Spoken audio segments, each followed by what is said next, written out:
नमस्कार, अपन समाचारमा स्वागत छ। सुरुमा हेडलाइन्स। आज 69 औं राष्ट्रिय प्रजातन्त्र दिवस देशभरि विविध कार्यक्रम गरी मनाइँदै। मुलुकको आर्थिक सामाजिक समृद्धिको दिशामा परिचालित हुन सबै राजनीतिक दलहरूलाई राष्ट्रपति भण्डारीको आग्रह। धनुषामा 11 वर्षीय बालिकालाई बलात्कार गरी आगोमा जलाएर हत्या गरिएको घटनाका आरोपी पक्राउ।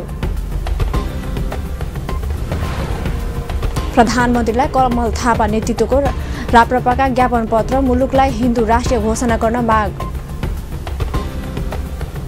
र भ्रष्टाचार नियन्त्रण र जनतालाई शास्ति बेहोर्नु पर्ने अवस्था अन्त्य गर्न तत्काल जग्गाको किताकाट फुकुवा गर्ने निर्णय लिएको भूमि व्यवस्था मन्त्री अर्यालको स्पष्टीकरण।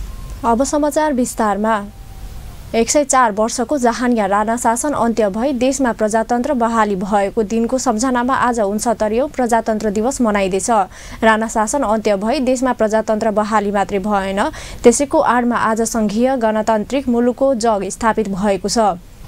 यसैबीच प्रजातन्त्र स्थापना भएको दिन सम्झनामा आज 69औं प्रजातन्त्र दिवस देशभरि विविध कार्यक्रम गरी मनाइँदैछ। देशमा प्रजातन्त्र घोषणा भएको यस दिनको गौरवलाई सम्मान गर्दै सरकारले फागुन 7 गते औपचारिक समारोहका साथ दिवस मनाउँदै आएको छ। हिजोबाट विविध कार्यक्रम गरी सुरु दिवसको अवसरमा नेपाली सेनाले अहिले सैनिक मञ्च टुडी खेलमा औपचारिक कार्यक्रम आयोजना गरिरहेको छ। कार्यक्रममा राष्ट्रपति, उपराष्ट्रपति, प्रधानमन्त्री, प्रधान न्यायाधीश, सभामुख सहित उच्च पदस्थीय अधिकारीहरूको उपस्थिति छ।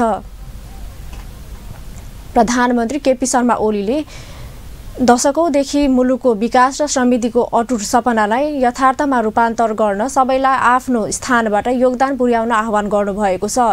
69औं राष्ट्रिय प्रजातन्त्र दिवसको अवसर पारेर आज सैनिक मञ्च टुडी खेलमा आयोजित विशेष समारोहलाई सम्बोधन गर्दै प्रधानमन्त्री ओलीले मुलुकको समृद्धिको दशकौंदेखिको सपनालाई पूरा गर्न सबैलाई आफ्नो स्थानबाट योगदान पुर्याउन पूर्ण आह्वान गर्नुभएको हो। त्यस अवसरमा उहाँले नेपालको प्रजातान्त्रिक आन्दोलनको गौरव गाथालाई उल्लेख गर्दै जन्मसिद्ध श्रेष्ठताको आधारमा स्थापित शासन प्रणालीलाई समाप्त पारी नागरिक अधिकार स्थापित गर्न सफल भएकोमा गौरवको अनुभूति भएको पनि स्पष्ट पार्नुभयो। गौरव गाथाको स्मरण गर्न चाहन्छु र दशकौंदेखिको हामी नेपालीको विकास र समृद्धिको अटुट सपना यथार्थमा रूपान्तरण भएको देख्न चाहने सबैलाई आफ्नो स्थानबाट योगदान पुर्याउन आह्वान गर्दछु। प्रधानमन्त्री ओलीले सरकार समृद्ध नेपाल, सुखी नेपालीको ध्येयका साथ आर्थिक एवं सामाजिक रूपान्तरणका कार्यभार कार्यान्वयनमा केन्द्रित रहेको पनि दोहोर्याउनुभयो। उहाँले मुलुकलाई समृद्ध बनाउने अभियानमा मित्र राष्ट्रहरूको सहकार्य हुने अपेक्षा गरिएको पनि बताउनुभयो। प्रधानमन्त्री ओलीले मुलुकलाई समृद्ध मुलुकका रूपमा स्थापित हुन नदिने दृढ प्रयास भइरहेको उल्लेख गर्दै त्यस्ता तत्त्व विरुद्ध कडाइका साथ प्रस्तुत हुने पनि स्पष्ट पार्नुभयो। उहाँले मुलुकलाई पछाडि फर्काउने कुचेष्टा नगर्न पनि सबैलाई सचेत गराउनुभयो।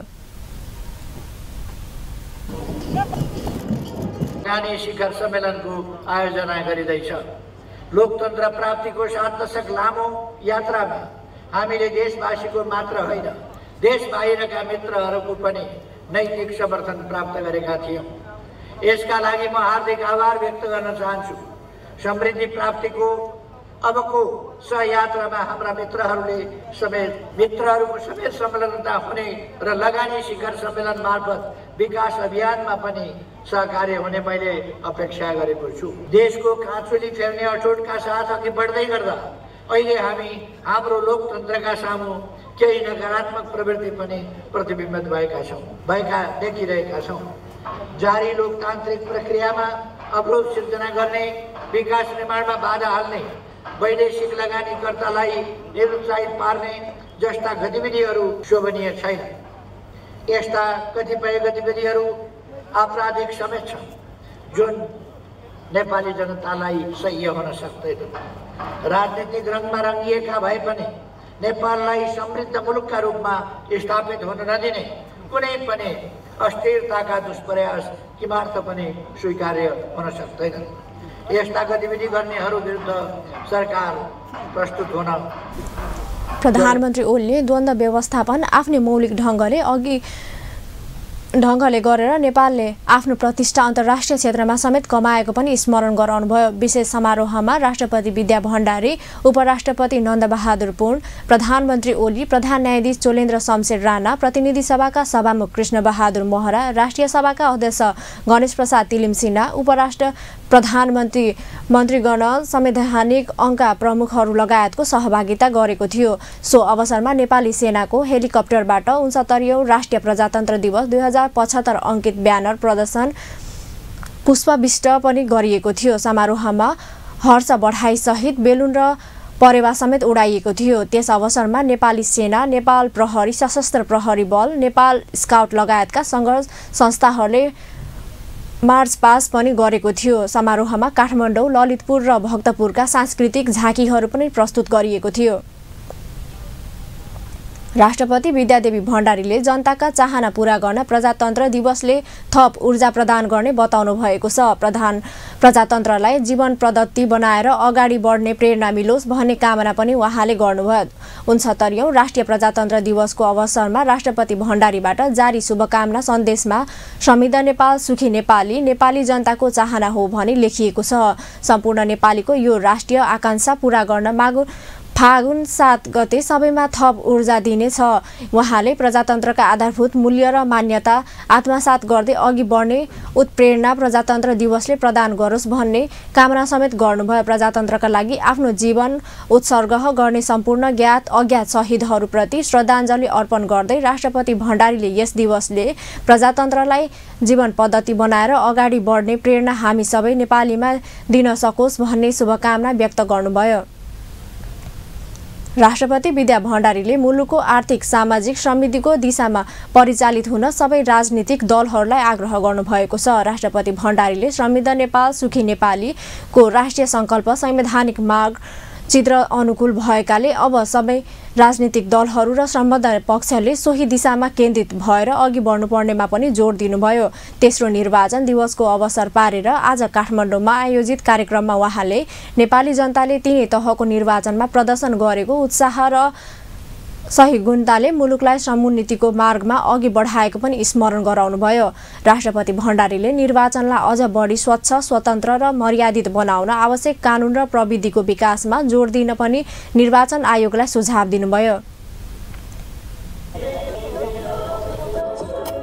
यस महत्त्वपूर्ण अवसरमा म पुनः धन्यवाद दिन चाहन्छु। स्मरणीय छ, संविधानले सङ्घीय लोकतान्त्रिक गणतन्त्रको माध्यमद्वारा सामाजिक न्यायमा आधारित समतामूलक समाजको परिकल्पना गर्दै समाजवाद उन्मुख अर्थतन्त्र निर्माणको लक्ष्य लिएको छ। समृद्ध नेपाल र सुखी नेपालीको राष्ट्रिय सङ्कल्प मुलुकको आर्थिक सामाजिक समृद्धिको संवैधानिक मार्गचित्र अनुकूल भएकाले सम्पूर्ण राजनीतिक दल र सम्बद्ध सबै पक्ष यस दिशामा परिचालित हुनु पर्दछ। नेपाली जनताले निर्वाचनमा प्रदर्शन गरेको उत्साह र सहिष्णुताले मुलुकलाई समुन्नतिको मार्गमा अगाडि बढाएको छ। आगामी दिन राष्ट्रपति भण्डारीले लोकतन्त्रलाई अझै सुदृढ बनाउँदै लैजान पनि निर्वाचनको उचित व्यवस्थापनमा ध्यान दिन जरुरी रहेको बताउनुभयो। त्यस अवसरमा उहाँले तिनै तहको निर्वाचन सम्पन्न गराउन सफल भएकोमा निर्वाचन आयोगका खुलेर प्रशंसा पनि गर्नुभयो। अपन न्युजमा अब व्यावसायिक विश्रामपछि प्रधानमन्त्रीलाई कमल थापा नेतृत्वको राप्रपाको ज्ञापन पत्र, मुलुकलाई हिन्दू राष्ट्र घोषणा गर्न माग। सञ्चार माध्यमहरूलाई सरकारको विरोध वा समर्थनको केन्द्र नबन्न सञ्चार तथा सूचना प्रविधि मन्त्री बागचौटाको आग्रह। र भ्रष्टाचार नियन्त्रण र जनतालाई शास्ति बेहोर्न पर्ने अवस्था अन्त्य गर्न तत्काल जग्गाको किताफाट फुकुवा गर्ने निर्णय लिएको भूमि व्यवस्था मन्त्री अर्यालको स्पष्टीकरण। विश्रामपछि समाचारमा स्वागत छ। अब बाँकी प्रसङ्ग। धनुषामा 11 वर्षीय बालिकालाई बलात्कार गरी आयोगमा आगोमा जलाएर हत्या गरिएको घटनाका आरोपित पक्राउ गरी सार्वजनिक गरिएको छ। जिल्ला प्रहरी कार्यालय धनुषाले आज पत्रकार सम्मेलनको आयोजना गरी घटनाका मुख्य र एक मात्र आरोपित मानिएका धनुषा विदेह नगरपालिका वडा नम्बर 2 बस्ने डाक बहादुर जर्धा मगरको छोरा अन्दाजी वर्ष 22 का निरन भनिने नीरज जर्धा मगरलाई सार्वजनिक गरेको छ।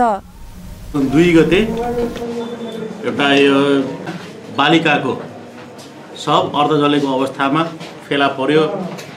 10-20 बजेको समयमा हामीलाई जानकारी भयो। त्यसपछि त्यहाँबाट इलाका प्रहरी कार्यालय ढल्केबरबाट त्यहाँ प्रहरी निरीक्षकको टोली तत्काल गयो। त्यो जुन अर्ध जलेको बालिका चाहिँ यो देवनारायण रसाइली, त्यो सोही स्थानमा बस्ने देवनारायण रसाइलीको छोरी वर्ष 11 की रेशमा भन्ने द्वितीय रसाइलीको हो भन्ने खुल्न आयो। जनकपुर अञ्चल अस्पतालमा चाहिँ फोरेन्सिक विशेषज्ञ, फोरेन्सिक चिकित्सकलाई चाहिँ घटनास्थलमा ल्याउने हाम्रो अनुरोध बमोजिम जनकपुर अञ्चल अस्पतालबाट चिकित्सकको टोली पनि त्यहाँ पुग्नुभयो।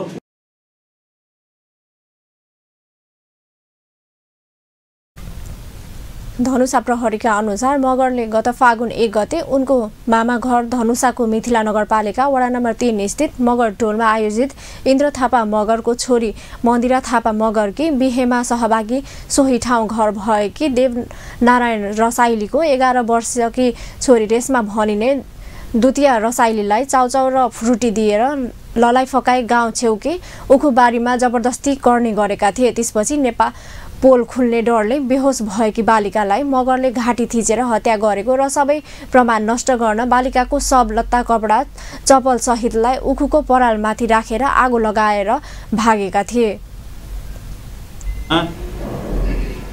त्यहाँ घटनास्थलमा अघिल्लो दिनसम्म रहेको तर पछि भारततर्फ लुकीछिपी भागी जान लागेको अवस्थामा जिल्ला धनुषा विधेय नगरपालिका 2 दुहबी टोलबाट एकजना नीरज जर्गा मगर भन्ने सो घटनाको अभियुक्तलाई हामीले पक्राउ गर्न सफल भयौँ। बस्ने नीरज जर्गा मगर वर्ष 22 को ऊ आफ्नो मामा घर छ त्यहाँ यो जुन घटनास्थल भएको गाउँमा मगर टोलमा, त्यहाँ 25 गतेदेखि त्यही विवाहमा चाहिँ एटेन्ड हुनलाई गएको र त्यो विवाह पश्चात विवाहको भोजमा मतलब विवाहको नाचगानमा ऊ पनि संलग्न भएको। 1 गते राति अन्दाजी 9 बजेतिर त्यसपछि ऊ चाहिँ त्यति बेलामा यो अलिकति आपराधिक प्रवृत्तिको रहेको बुझिएको यो केटा। घटनापछि मादक पदार्थ तथा लागु औषधि सेवन गर्दा समेत रहेको मगर आफ्नी श्रीमतीसँग सम्बन्ध विच्छेद गरी भारतको दरभङ्गामा कामदारका रूपमा कार्यरत उनका बुबा कार्यरत भारततर्फ लुक्न जाने तयारी गरिरहेकै बेला उनको धनुषाको दुबईबाट उनलाई पक्राउ गरिएको छ। जिल्ला प्रहरी कार्यालय, प्रदेश प्रहरी कार्यालय र अनुसन्धानकर्ता कुकुर सहितको संघीय प्रहरीको टोली सहितको सक्षम अनुसन्धानबाट अपराधी पक्रन सफल भएको प्रहरीको भनाइ छ। मृतक बालिकाकी काका देवराज रसाइलीले नेपालमा यस्ता अपराधीलाई मृत्युदण्डको सजाय नरहेकोमा दुःख व्यक्त गर्दै हदैसम्मको कडा कारबाहीको माग गरेका छन्। अपराधीलाई अब कडाभन्दा कडा सजाय हुनु पर्यो र अपराधीलाई यस्तो घटना दोहोरिन दिनु भएन।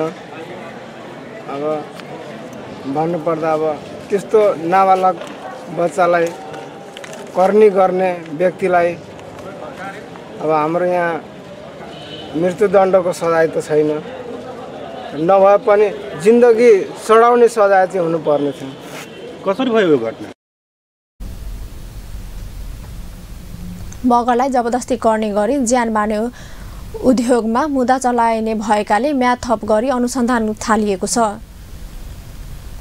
यता सामाजिक अभियन्ता सरोज राईले धनुषामा 11 वर्षीय बालिकालाई बलात्कार गरी आगोमा जलाएर हत्या गरिएको घटनाका पीडित परिवारको पक्षमा लड्ने बताएका छन्। जिल्ला प्रहरी कार्यालय धनुषाले आज अपराधी सार्वजनिक गर्न पत्रकार सम्मेलन गरिरहँदा पीडित परिवारसँगै पुगेका समाजसेवी राईले पीडितको पक्षबाट कानुनी लडाई आफूहरू लड्ने बताएका छन्। साथै उनले मृतक बालिकाको घर समेत 2 महिना अगाडि आगलागीमा जलेर नष्ट भएकाले घर समेत बनाइदिने घोषणा गरेका छन्। जब दुखदायी घटनाबारे जब हामी थाहा पायौँ, हामी आएर यो परिवारबारे सबै जानकारीहरू प्राप्त गरेर यो परिवारको दयनीय अवस्था पनि धेरै खराब रहेको छ। 2 महिना पहिला यिनीहरूको घर पनि जलेको थियो। हामीले आफ्नो तरिकाबाट यिनीहरूको घर बनाउने एउटा हामी प्रयास गरिरहेछौँ र त्यसको लागि हामी त्यो जिम्मेवारी पनि लिएको छौँ। साथसाथै घर बनाउनुको साथसाथै यसमा दोषीलाई कानुनी सजाय दिलाउन पनि हामी सङ्घर्षरत रहन्छौँ र यस कार्यमा हाम्रो इजरायलमा रहेको सरिन तामाङजी पनि पहल गरिरहनु भएको छ। करिब 2 महिना अगाडि आगलागीमा परेर मृतक बालिकाको परिवारको घर जलेर नष्ट भएको र फेरि यस्तो घटना भएको भन्दै राईले सहयोगको हात बढाएका छन्। कमल थापा नेतृत्वको राष्ट्रिय प्रजातन्त्र पार्टीले मुलुकलाई हिन्दू राष्ट्रिय घोषणा गर्न माग गर्दै उप प्रधानमन्त्री केपी शर्मा ओलीलाई ज्ञापन पत्र बुझाएको छ। आज राष्ट्रिय प्रजातन्त्र पार्टीका अध्यक्ष कमल थापाले प्रजातन्त्र दिवसको अवसरमा मुलुकमा हिन्दू राष्ट्र कायम गर्नुपर्ने, संघीयता खारेज गर्नुपर्ने लगायतका माग राखी प्रधानमन्त्री ओलीलाई ज्ञापन पत्र बुझाउनु भएको हो। प्रधानमन्त्री निवास बालुवाटारमा प्रधानमन्त्री ओलीलाई बुझाइएको ज्ञापन पत्रमा धर्मनिरपेक्षताको तत्काल खारेजी गर्न र राज संस्था सहितको प्रजातन्त्र लागि सर्वपक्षीय गोलमेज सम्मेलन आयोजना गर्न पनि सरकारसँग माग गरिएको छ। हिन्दू राष्ट्रिय घोषणा गर्नुपर्ने लगायतमा माग राखी प्रधानमन्त्रीलाई ज्ञापन पत्र बुझाएको पार्टीका अध्यक्ष कमल थापाले जानकारी दिनुभयो। राष्ट्रिय प्रजातन्त्र पार्टीले प्रजातन्त्र दिवसको अवसर पारेर मुलुकमा हिन्दू राष्ट्रिय कायम गर्न सरकारलाई दबाब दिन भन्दै मंगलबारबाट जनसङ्घर्षका कार्यक्रम पनि घोषणा गरेको छ। गर्दैछ र यस क्रममा हामीले आज भर्खरै सम्माननीय प्रधानमन्त्रीज्यूलाई राप्रपाको तर्फबाट 22 बुँदे माग सहितको ज्ञापन पत्र बुझाएका छौँ। उक्त माग पत्रमा हिन्दू राष्ट्रको पुनर्स्थापना, धर्मनिरपेक्षताको खारेजी, राज संस्था सहितको प्रजातन्त्र स्थापनाको निमित्त गोलमेज सम्मेलनको आयोजना, संघीयताको खारेजी लगायतका विभिन्न विषयहरू समेटिएका छन्। हालसम्म आरक्षणको सुविधा प्राप्त नगरेका जातीय समूहहरूलाई पनि आर्थिक मापदण्डको आधारमा कम्तीमा 10% विभिन्न क्षेत्रमा आरक्षण गर्नुपर्छ भन्ने माग। यता प्रधानमन्त्री केपी शर्मा ओलीले सो ज्ञापन पत्र बुझ्दै राष्ट्रिय स्वार्थमा केन्द्रित भएर अघि बढ्न सबै राजनीतिक दलहरूलाई आह्वान गर्नुभएको थियो।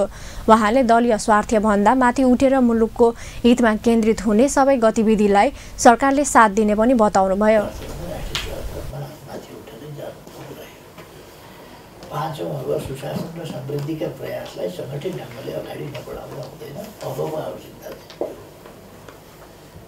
यसका निम्ति हामी राष्ट्रभित्रका सम्पूर्ण रिसोर्स र शक्ति साधनलाई प्रयोग गर्ने र बाह्य कुराहरूलाई पनि समुचित ढङ्गले आकर्षित गर्ने प्रयोग गर्ने।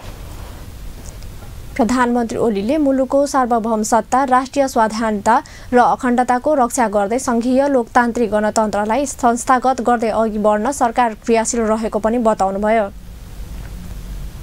संसदीय सुनवाई विशेष समितिले विभिन्न संवैधानिक आयोगका पदाधिकारीहरूको सुनवाई थालेको छ।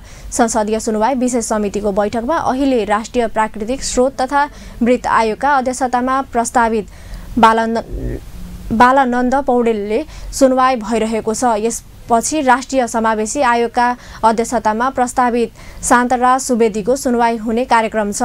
गएको माघ 6 गते बसेको संवैधानिक परिषद बैठकले नेपालको संविधान 2072 अनुसार गठन हुने विभिन्न आयोगहरू मध्ये 5 वटा संवैधानिक आयोगका प्रमुखमा नियुक्तिको सिफारिस गर्दै संसदीय सुनवाईको लागि समितिमा पठाएको थियो। संवैधानिक परिषद बैठकले राष्ट्रिय प्राकृतिक स्रोत तथा वित्त आयोगका अध्यक्षतामा पौडेल, राष्ट्रिय समावेशी आयोगको अध्यक्षतामा सुवेदी, मधेसी आयोगका अध्यक्षतामा डाक्टर विजय कुमार दत्त, थारू आयोगको अध्यक्षतामा विष्णु प्रसाद चौधरी र मुस्लिम आयोगको अध्यक्षतामा सलिम अन्सारीको नाम सिफारिस गरेको थियो। जारी सुनवाई समितिको बैठकमा प्रमुख प्रतिपक्ष नेपाली कांग्रेसका सांसदहरू अनुपस्थिति रहेका छन्। विपक्ष दलका नेता शेरबहादुर देउवाको अनुपस्थितिमा बसेको संवैधानिक परिषद बैठकले गरेको निर्णयप्रति असहमति जनाउँदै कांग्रेसले त्यस यताका सुनवाई समितिको बैठक बहिष्कार गर्दै आएको छ।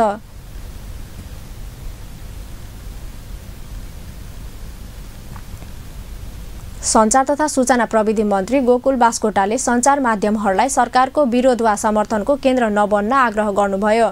सरकारका प्रवक्ता समेत रहनुभएका मन्त्री बास्कोटाले सरकारी सञ्चार माध्यमले पनि सरकारको प्रशस्ति गराइरहन नपर्ने पनि स्पष्ट पार्नुभयो। सञ्चार माध्यमहरूले कसैको विरोध वा समर्थन भन्दा पनि क्रियाशनमा ध्यान दिनुपर्ने उहाँको भनाइ छ। आज राष्ट्रिय समाचार समितिको 58औं वार्षिक उत्सव कार्यक्रममा मन्त्री बास्कोटाले न्यूनतम पारिश्रमिक लागू नगरेको भन्दै निजी क्षेत्रको सञ्चार माध्यमहरूप्रति आक्रोश पनि व्यक्त गर्नुभयो। त्यस अवसरमा उहाँले राष्ट्रिय समाचार समितिलाई सत्य तथ्य समाचारको केन्द्र बन्न पनि सचेत गराउनुभयो। राष्ट्रिय समाचार समितिले गर्दै आएको कामप्रति असन्तुष्टि हुने ठाउँ नरहेको मन्त्री बास्कोटाको भनाइ छ। सुरक्षा नेपालको नम्बर 1 न्युज प्रोड्युसर हाउस बनोस्, फेक न्युज होइन, वास्तविक न्युज। यहाँ सरकारको मात्रै प्रशस्ति गाउनुपर्छ भन्ने छैन। तपाईँहरू भन्नै सरकारी भन्नुहुन्छ, न्युज सरकारी र गैर सरकारी हुन्छ। न्युज भने न्युज हो, सरकारी नै गैर सरकारी। न्युज पनि सरकारी र गैर सरकारी। त्यो सरकारी मानसिकता चाहिँ त्याग्नु न त। त्यसो भए पत्रकारिताको मानसिकताबाट काम गर्नुहोस्। सरकारी त तपाईँहरूलाई दिएको सुविधा हो, सरकारले सहुलियत हो, तपाईँहरूलाई अरूलाई भन्दा आरामदायी सुविधा छ। अन्त उहाँ न्यूनतम लागू नै भएको छैन। यहाँ भन्नै परेन, जसले पनि राम्रो छ भन्नु। सरकारले सपोर्ट गरेको छ, ब्याकबोनमा सरकार छ, ठिक छ। तर तपाईँहरूले के भने यो कुनै समर्थनमा विरोध हो। कार्यक्रममा राष्ट्रिय समाचार समिति रासस पत्रकारिता पुरस्कारबाट राससका वरिष्ठ समाचारदाता विष्णुप्रसाद नेपाल र उपसमाचारदाता निरज कुमार गौतमलाई सम्मान गरिएको थियो। राष्ट्रिय समाचार समितिले हरेक वर्ष प्रदान गर्दै आएको यो पुरस्कारको राशि 10,000 रहेको छ। भूमि व्यवस्था, सहकारी तथा गरिबी निवारण मन्त्री पद्मा कुमारी अर्यालले भ्रष्टाचार नियन्त्रण गर्न आफूले तत्कालका लागि जग्गाको किता काट फुकुवा गर्ने निर्णय लिनु परेको बताउनु भएको छ। कानुनी आधार बिना नै सरकारले जग्गाको किता काट फुकुवा गर्ने निर्णय लिएको भन्दै आलोचना भइरहेका बेला मन्त्री अर्यालले भ्रष्टाचार नियन्त्रण र जनतालाई शास्ति बेहोर्न पर्ने अवस्था अन्त्य गर्न सरकारले सो निर्णय लिनु परेको स्पष्टीकरण दिनुभएको हो। आज संघीय संसदको प्रत्यायोजित व्यवस्थापन तथा सहकारी आश्वासन समितिको बैठकमा उहाँले जनताले शास्ति बेहोर्नु परेको देखेपछि आफूले व्यावहारिक कठिनाइलाई हेरेर जग्गाको किता काट फुकुवा गर्ने निर्णय लिएको दावी गर्नुभयो। मन्त्री अर्यालले गत पुस 27 गते जग्गाको किता काट फुकुवा गर्ने निर्णय गर्नु परेको थियो, तर बिना कानुनी आधार सो निर्णय लिएको भन्दै सरकारको सो निर्णयको आलोचना भइरहेको छ। मन्त्री अर्यालले सो निर्णय दीर्घकालीन प्राकृतिक नभएको पनि समितिमा स्पष्टीकरण दिनुभयो। संसदमा पेश गरिएको भू उपयोग ऐन पारित हुने बित्तिकै सरकारले सोही निर्णय अनुसार आफ्नो कामलाई अघि बढाउने मन्त्री अर्यालको भनाइ छ। बैठकमा समितिका सदस्यहरूले सरकारले संविधान र कानुन विपरीतका निर्णय गर्ने गरेको भन्दै आलोचना गरेका थिए। समितिका सदस्य राधेश्याम अधिकारीले कानुनी आधार बिना नै विभिन्न निर्णय गर्ने अधिकार कसले दियो भनी पनि मन्त्री अर्याललाई प्रश्न गर्नुभएको थियो। समितिका अर्का सदस्य बलराम बास्कोटाले संविधान, कानुन र संसदको मूल्य र मान्यता विपरीतका गतिविधि नगर्न भूमि व्यवस्था, सहकारी तथा गरिबी निवारण मन्त्रालयलाई सचेत गराउनुभयो।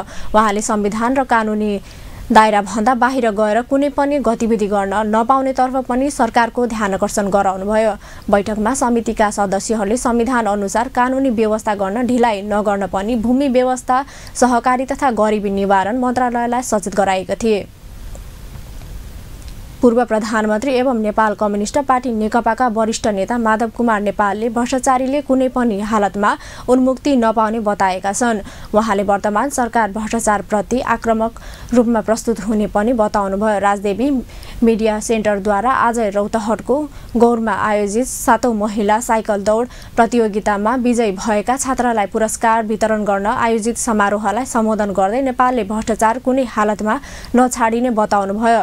प्रजातन्त्र, लोकतन्त्र, गणतन्त्र, संघीयता स्थापना भई संविधान जारी भए पनि सुखी नेपाली, समृद्ध नेपाल बनाउने कार्य अझै बाँकी रहेको भन्दै नेता नेपालले जनता सुखी एवं समृद्ध नभएसम्म देशमा विकास हुन नसक्ने स्पष्ट पार्नुभयो। नेता नेपालले हुलाकी राजमार्ग सम्पन्न गराउने, मध्य लोकमार्ग पूरा गराउने, पूर्व पश्चिम राजमार्गलाई 8 लेनको बनाउने, मेचीदेखि महाकालीसम्म विद्युतीय रेल सञ्चालन गर्ने, सामाजिक सुरक्षा भत्ता, मजदुर श्रमिकलाई सुरक्षा भत्ता, बेरोजगारलाई भत्ता वा रोजगारको व्यवस्था गर्ने जस्ता लक्ष्यका साथ वर्तमान सरकार अघि बढेको पनि बताउनुभयो। सरकारले खेलकुद विश्वविद्यालय स्थापना गर्ने योजना अघि सारेको छ। युवा तथा खेलकुद मन्त्री जगत विश्वकर्माले खेल परिक्षक, कोच लगायतका दक्ष प्राविधिक जनशक्ति उत्पादन गर्ने उद्देश्यका साथ सरकारले खेलकुद विश्वविद्यालय स्थापना गर्ने योजना अघि बढाएको जानकारी दिनुभएको हो। आज संघीय संसदको शिक्षा तथा स्वास्थ्य समितिको बैठकमा उहाँले सो विश्वविद्यालय स्थापना गर्न युवा तथा खेलकुद मन्त्रालयका सचिवको अध्यक्षतामा अध्ययन कार्यदल नै गठन गरिएको पनि जानकारी दिनुभयो।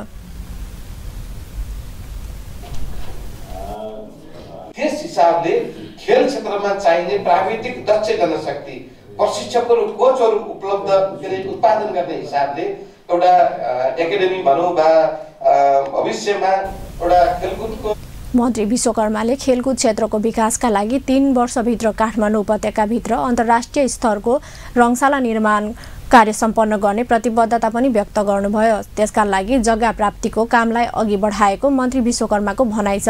सरकारले काठमाडौँ उपत्यका विकास प्राधिकरण मार्फत सो रङशाला निर्माणका लागि जग्गा प्राप्तिको कामलाई अघि बढाएको छ। मन्त्री विश्वकर्माले सबै प्रदेशमा आधुनिक सुविधा सम्पन्न रङशाला निर्माणका लागि आवश्यक योजना पनि तय गरिएको जानकारी दिनुभयो। निर्माण गर्ने त्यो लक्ष्य सन्दर्भमा हाम्रा 7वटै प्रदेशमा एउटा आधुनिक सेवा सुविधा सम्पन्न अन्तर्राष्ट्रिय मापदण्डका एउटा रङ्गशाला निर्माण गर्ने हिसाबले अहिले चालु आर्थिक वर्षकै बजेटमा त्यो कार्यक्रम पनि समावेश भएको छ। विशेष गरी 1 नम्बर 3 नम्बर गण्डकी प्रदेश 5 नम्बर प्रदेशमा अहिले भइरहेका संरचनाहरूको स्तरोन्नति सरकारले 8औं राष्ट्रिय खेलकुद प्रतियोगिता र 13औं दक्षिण एसियाली खेलकुद प्रतियोगिता समयमै सम्पन्न हुने गरी कामलाई अघि बढाएको दाबी गर्नुभएको छ। बैठकमा समितिका सदस्यहरूले मुलुकको खेलकुद क्षेत्रको विकासका लागि आवश्यक बजेटको व्यवस्था गर्न सरकारलाई सचेत गराएका थिए। समितिका सदस्य जीवनराज श्रेष्ठले बजेटको अभावमा मुलुकको खेलकुद क्षेत्रको विकास हुन नसकेको उल्लेख गर्दै त्यसमा लगानी बढाउन सरकारसँग माग गर्नुभयो। समितिका अर्का सदस्य मानबहादुर विश्वकर्माले खेलाडीको छनौट निष्पक्ष ढङ्गले गर्न सरकारलाई सचेत गराउनुभयो। उहाँले प्रतिभाशाली खेलाडीहरूलाई प्राथमिकता दिएर अघि बढे मुलुकको खेलकुदको क्षेत्रमा फड्को मार्ने पनि स्पष्ट पार्नुभयो।